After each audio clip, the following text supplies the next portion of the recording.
বাসর রাতে বুঝতে পারলাম বউ ভার্জিন না, পারিবারিকভাবে বিয়ে করছি। অথচ ভাবতেই পারছি না নববধূ কুমারী নয়। মাথায় হাজারো প্রশ্ন ঘুরপাক খেতে লাগলো। তবে কি আমার আগে অন্য কেউ ছিল তার জীবনে, নাকি এটা অন্য কিছু? গতকাল সন্ধ্যা বর্ষে বউ নিয়ে বাড়ি ফিরতে দেরি হয়ে গেল। প্রাচীকে প্রথমবার কাছে দেখে মনে হলো সে সত্যি অসাধারণ সুন্দরী, চোখে মুখে এক অদ্ভুত মায়া। রাত 12টায় আমাকে বাসর ঘরে ঢুকিয়ে দেওয়া হলো। মনের ভেতর উত্তেজনা আর ভালোবাসার ঢেউ নিয়ে নববধূর কাছে এগিয়ে গেলাম। প্রাচীর লম্বা ঘোমটা সরে চুপচাপ তাকিয়ে বললাম, আচ্ছা তোমার নাম কি? প্রাচী অবাক হয়ে বলল, আমার নামও জানেন না?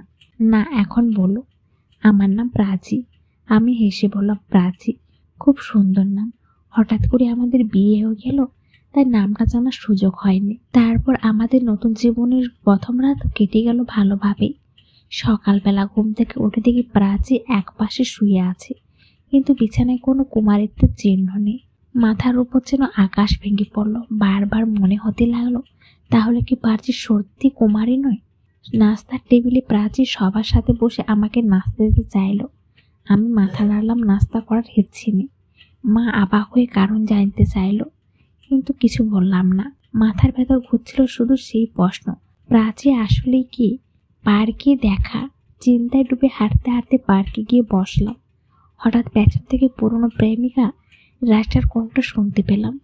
ইথান, কেমন আছো? ভালো, তুমি? আমিও ভালো, কিন্তু তুমি কেমন যেন চিন্তিত। তেমন কিছু না। কিছুক্ষণ পর সাহস করে তাকে জিজ্ঞেস করলাম, একটা কথা বলো তো, মেয়ে ভার্জিন কিনা কিভাবে বোঝা যায়?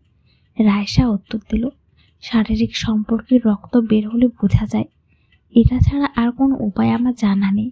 আমি চুপ করে সরে এলাম। বাসায় ফিরে প্রাচী তখন বান্ধবীর সাথে দেখা করতে গেছে। আমার সন্দেহ আরও বেড়ে গেল। তাকে কি জিজ্ঞেস করবো, কিভাবে বলবো তুমি কি কুমারী না? সে বাসায় ফিরে এসে শুধু প্রশ্ন করলো, কোথায় গিয়েছিলে? আমি উত্তর দিলাম, বন্ধুদের কাছে। সে আবার বলল, বন্ধুদের কাছে? তাহলে পার্কের মেয়েটা কি ছিল?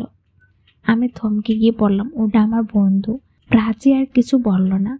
রাতের শেষে আবার শারীরিক সম্পর্কে জড়ালাম, কিন্তু আবার নিশ্চিন্ত হলাম প্রাচী ভার্জিন না। মনে মনে একটা দেয়াল তৈরি হতে লাগলো। 10-12 দিন পর একদিন অফিস থেকে ফিরে দেখি সবাই খুশি খুশি। রুমে ঢুকতে প্রাচী হঠাৎ আমাকে জড়িয়ে ধরলো। আমাদের নতুন অতিথি আসতে চলেছে। আমি অবাক হয়ে জিজ্ঞেস করলাম, মানে? তুমি বাবা হবে আর আমি মা? কথাটা শুনে আমার মাথায় বাজ ভেঙে পড়লো। কোনো মেয়ে বিয়ের 10-12 দিন পরে কিভাবে গর্ভবতী হয়? তাহলে কি প্রাচী অন্য কারো সন্তান নিয়ে আমার ঘরে এসেছে?